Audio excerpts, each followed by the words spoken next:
Hello, আচ্ছা এখানে কি কোনো কমেডি সিন চলছে? কোনো কমেডি চলছে এখানে?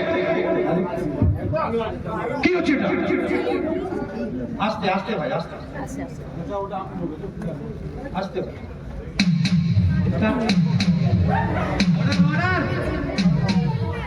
সামনে বসে তো যাও, মিস্টার পপুলার। আমার আর কিছু বলার আছে? মাই লর্ড, আমার শেষ প্রশ্ন আমি আসামি ভীম বাউরিকে করতে চাই। তাই আসামি ভীম বাউরিকে আসামির কাঠগড়া থেকে সাক্ষীর কাঠগড়ায় আনার অনুমতি চাইছি। দেওয়া হলো।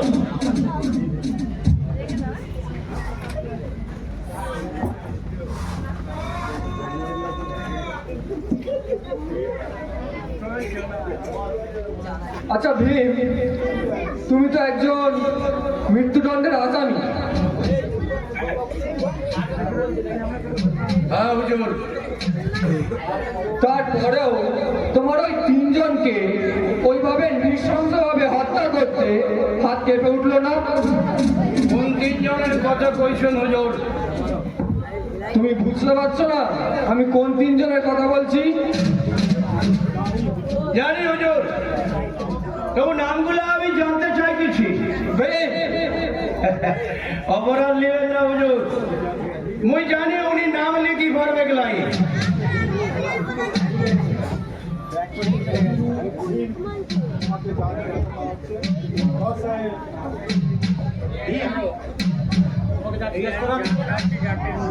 সেইটুকুর উত্তর দেবেন, দ্বিতীয় করে প্রশ্ন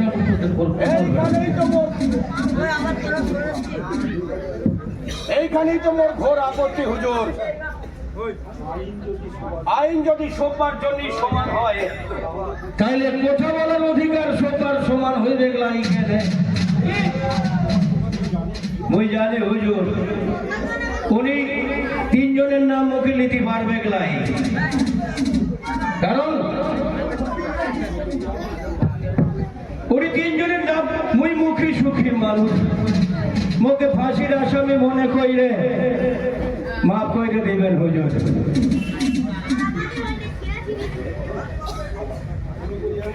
মাফ কইরে দিবেন হুজুর, বলেন কতদিন?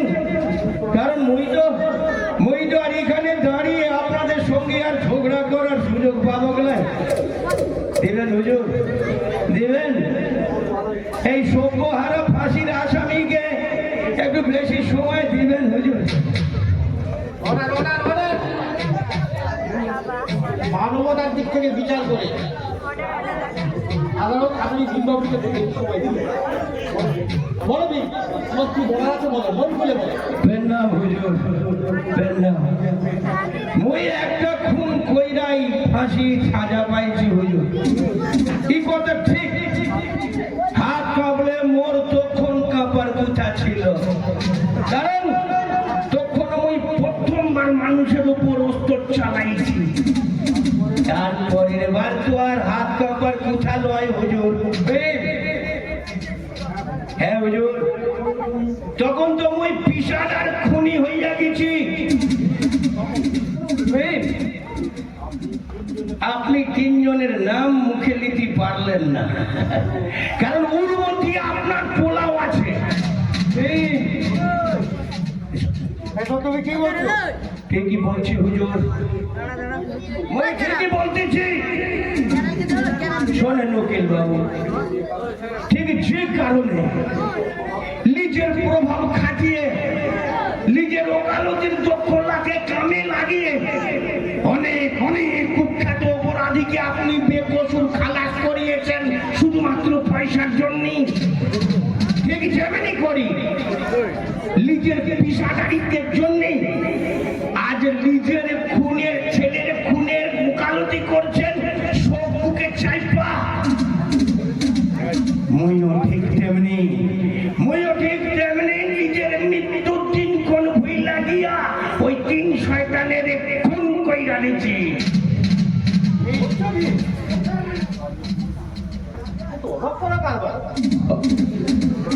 অবাক হচ্ছেন?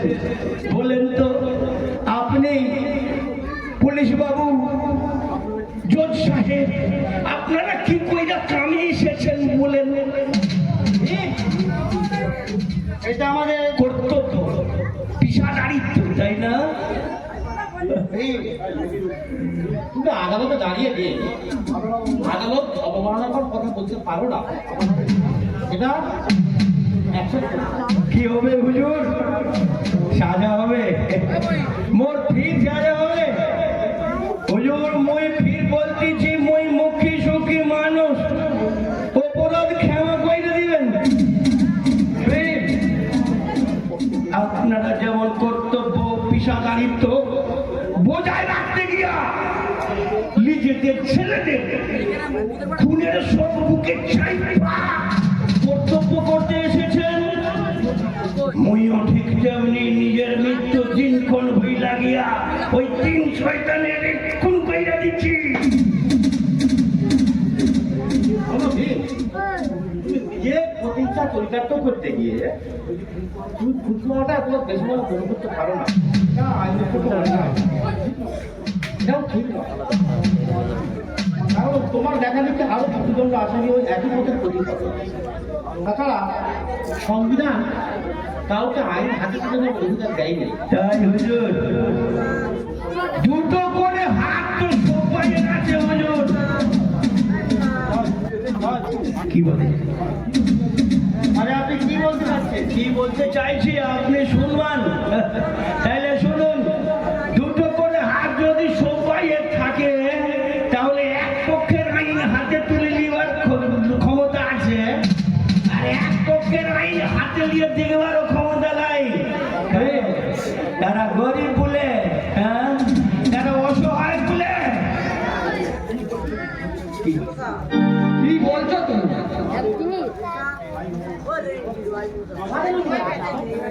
আইন হাতে তুলে অধিকার কাঁদে না আপনাদের। ঠিক বলতেছি হুজুর। জজ সাহেব বলে, পুলিশ বলে, উকিল বলে, আপনারা আইনকে হাতে তুলে নিয়ে ছেলে খেলা করবেন, আর মোরা গরিব বলে, অসহায় বলে, ভীতু বলে সেই আইন হাতে নিয়েও দেখতে পারবেন না।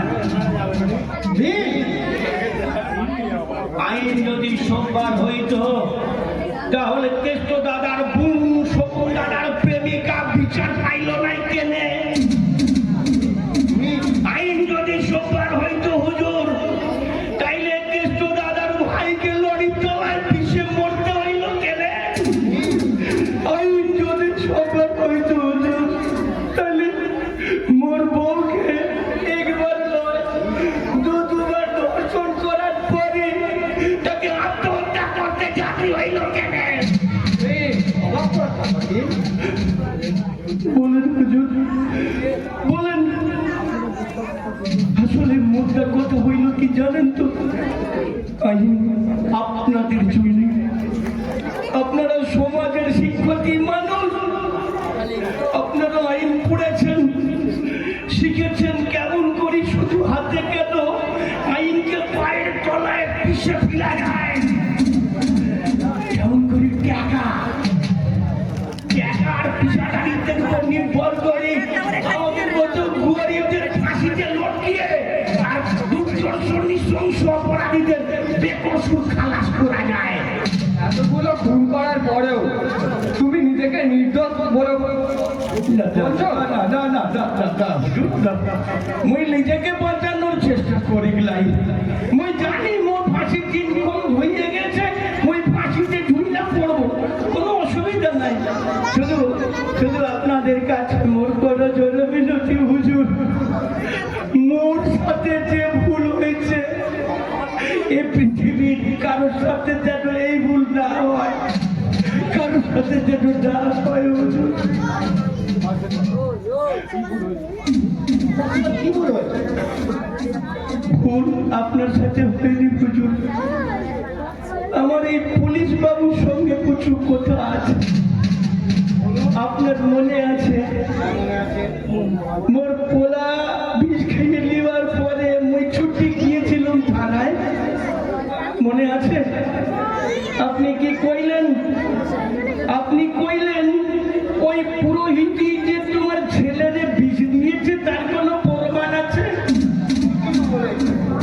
তো সেই কথাই বলে। চোখ বাঁধা আইন তো প্রমাণ ছাড়া কিচ্ছু বুঝে গেলাই। আবার তো সংবিধান অপরাধ করবো। আপনি আপনি হইলে কি করতেন হুজুর?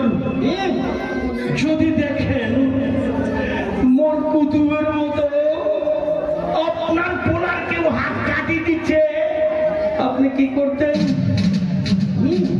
রোদে পুড়ি চলে ভিজি সারাটা দিন অক্লান্ত পরিশ্রম করি, ঘরে গিয়ে যদি দেখেন মোর বউয়ের মতো আপনার বউরে কেউ ছিঁড়ি করে খাচ্ছে, আপনি কি করতেন?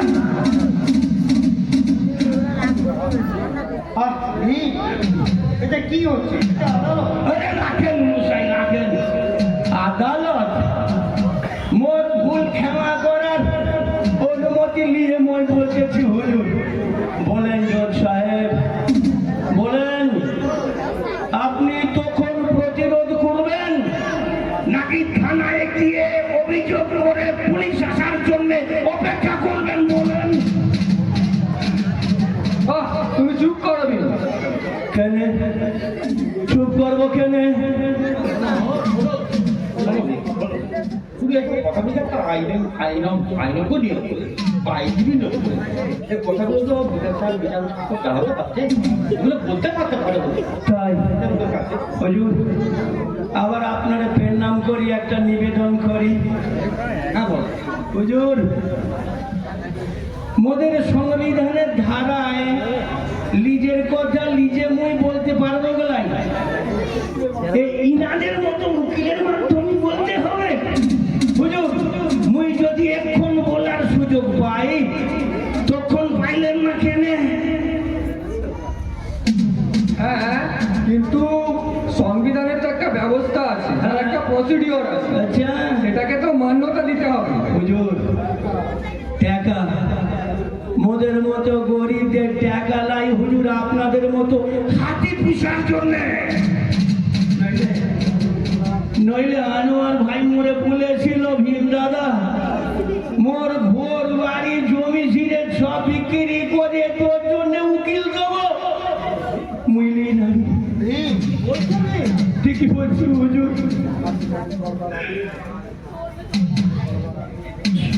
সব কথা হইয়ে গেল, অনেক কথা বইলে ফেললাম। সবাই সবাই মাফ করে দিবেন, মাফ করে দিবেন হুজুর। হাসি কাটে চোরবার গিয়ে ওটা কথা আপনারে ভুলে যাই।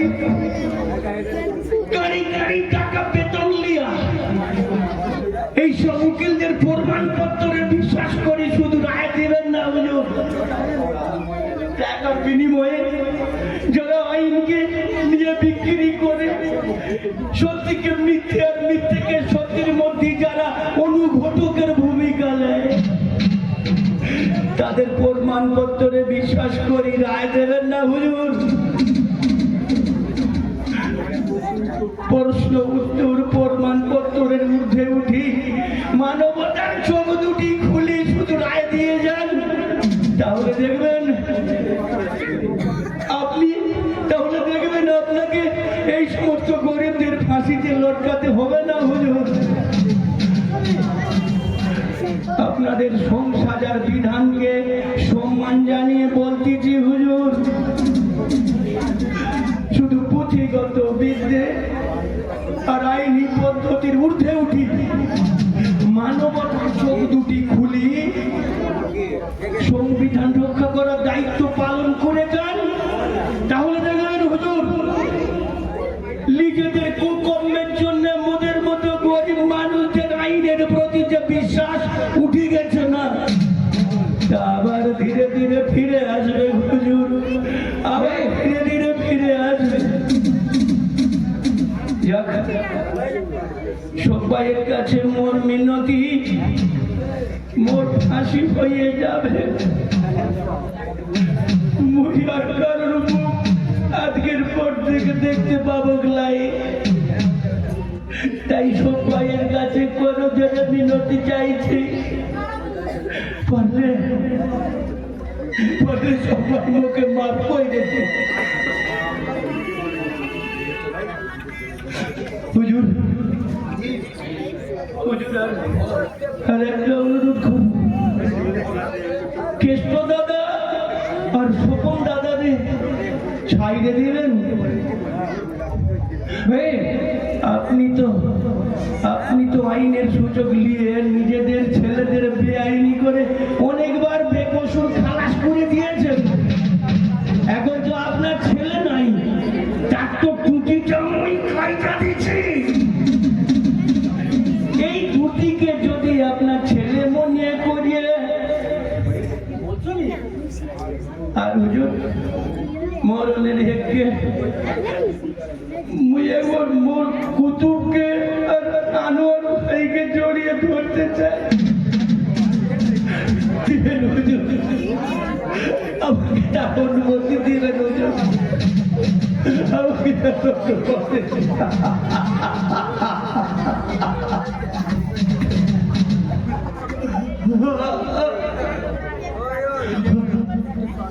হাসি তোমার হচ্ছে না?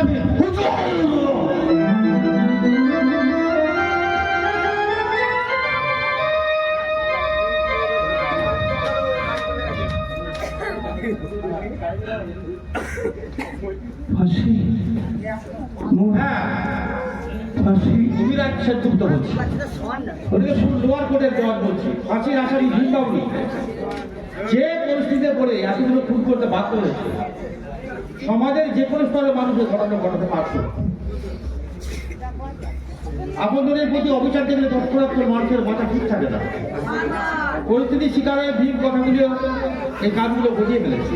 অতএব প্রকৃত অপরাধী ভীম নয়, প্রকৃত অপরাধী হচ্ছে আমরা, যারা সমাজের আইনকে যে খেলা করি, আমাদের ছেলেদের প্রতিনিধিত আইন ভাঙা সংবিধানকে নিয়ে ছেলে খেলা করেছি, আবার তার প্রশ্রয় দিয়েছি। আমাদের এই জজ, উকিল, পুলিশ তো আইনের লক্ষ্য, ধারণ বাহক। আর ভীম, তোমার স্ত্রী কিন্তু মরে নেই।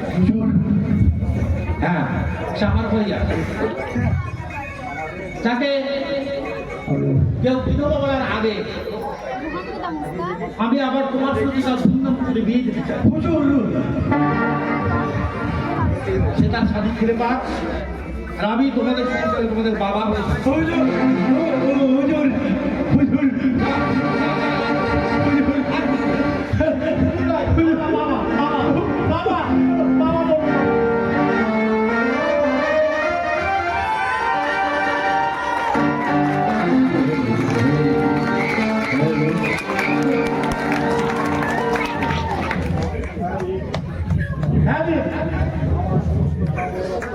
আমার সমস্ত